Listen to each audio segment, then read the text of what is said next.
Hi there, I'm Emily Warren. I'm a doctor of physical therapy and professional yoga therapist. This week in my newsletter, we talked about scoliosis. And scoliosis is something that a lot of people have, and I firmly believe that yoga is a great practice for people with scoliosis. Here are 3 postures that I just picked from a huge list of great postures that you can adapt for scoliosis. Play with it. If you're someone who has scoliosis, play with it, see how it feels for you, and just keep in mind there's so much more. So just a note, with scoliosis in yoga, you're not going to do each posture symmetrically on both sides. You want to favor your scoliosis or your curve and work more on that side to stretch the side that you need to stretch and to strengthen the side that you need to strengthen. So say you have a right curve, thoracic curve, so the convex side is going to the right, then you really need to focus on lengthening the left side and then engaging the muscles on the right side. So you're going to adjust your practice accordingly. Let's go ahead and get started. So you're going to need a mat and be by a wall. So the short end of your mat is facing the wall, and then also a block. Okay, so here is a triangle with the wall for support, and I will say I'm just going to pretend like I have a right scoliosis or right thoracic curve. So my curve with the thoracic spine is the convex side is going to the right, okay? If you have the opposite, I would do the change up your position to where you're going this direction, okay? But you'll get it once I see it. The block's gonna go against the wall. Heel is on the block, toes up the wall. So again, just so you can see, heel to arch alignment, and then about 4 or so feet apart. And then my scoliosis is curving this way, okay, right thoracic scoliosis. This side is shortened, this side has extra length. Okay, so I want to lengthen this side and bring or absorb this side into the body. With the legs, this leg is externally rotating out, quadriceps are contracting, okay, and I'm pushing my heel into the floor. I'm not hyperextending my knees. Then I'm going to lean towards the wall, hand goes up the wall. And you're going to always breathe.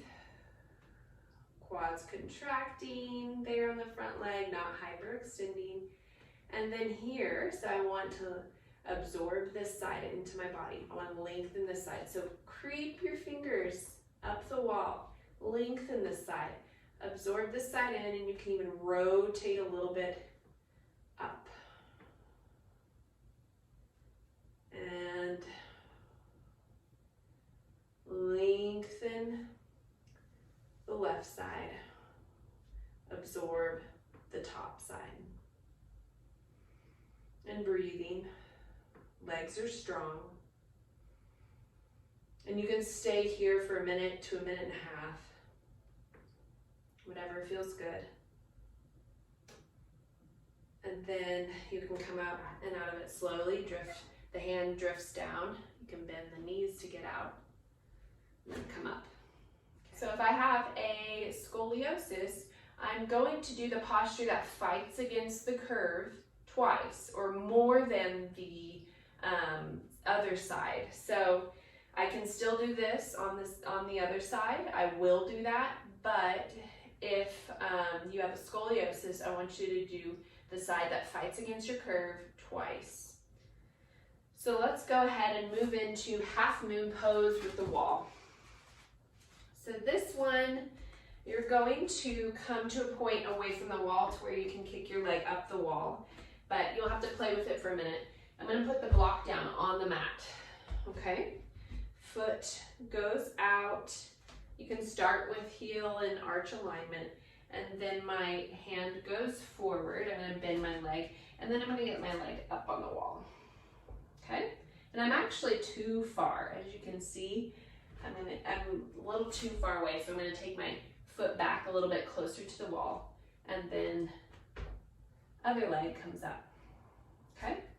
So pretend that I have a right scoliosis, thoracic scoliosis, where this side, the side that's down, is curving towards the floor, okay, dropping in towards the floor. I want to activate those muscles on that side, on this side, lengthen the top side. So I'm really going to push my hand into the block. My knee here is not hyperextended, a little bit of a bend, but this arm, or this side body, I'm lengthening, okay? Pushing down into the block. Lengthen the side body here, but more so focus on pushing into the block with my arm and activating all those muscles.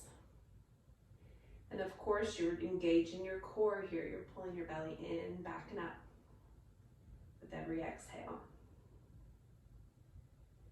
You can hold it here for 2 or 3 more breaths. Pushing into the block, using the muscles on that side. Lengthening the side body here. Okay, and when you're done, come out of it slowly, bend the bottom leg, take the leg down, and come up. And again, you can do the other side as well, but you're going to come back to this side if you have a right thoracic, and you're going to do it twice to fight against the curve. So whatever you do, you want to do both sides, but double the side that fights against the curve. Okay, we'll do one more posture. This is gate pose with the wall, and I'm going to have a blanket on the floor here. Again, I'm pretending I have a right thoracic scoliosis, so my right side, it's curving this way, and then my left side, it's collapsing in a little bit. So my left side's going against the wall because I want to lengthen the left side because it's collapsing in. You would do the opposite way if you have a left side curve. You're going to have your hip and leg against the wall. Then your opposite leg goes out and you're going to straighten but not hyperextend. And then you can just contract your quad, just gently externally rotating the thigh here. And then since we want to lengthen this, you're going to take your arm up the wall. My trunk is along the wall with my hip and pelvis, okay? It's all along the wall. You're going to breathe. And then if you want to, you can do a little bit of a side bend here, taking your arm off the wall, side bending over the other leg, or towards the other leg. But here I don't want you collapsing in. We're not going shoulder down. We are trying to bring the chest up, rotate up, and side bend. The hips are on the wall. And breathe. Arm can drift down your leg. And then come out of it for after about 3 to 4 breaths. But you can also maintain it as long as you like. You can do this on the opposite side, of course. You're going to do it on the opposite side. But then do it again on this side. So that way you're doing the one that fights against your curve, double the amount of time you're doing the other side. So those are just some examples of ways you can adapt your asana if you have a scoliotic curve. So feel free to always email me if you have any questions, or follow me on Instagram and Facebook.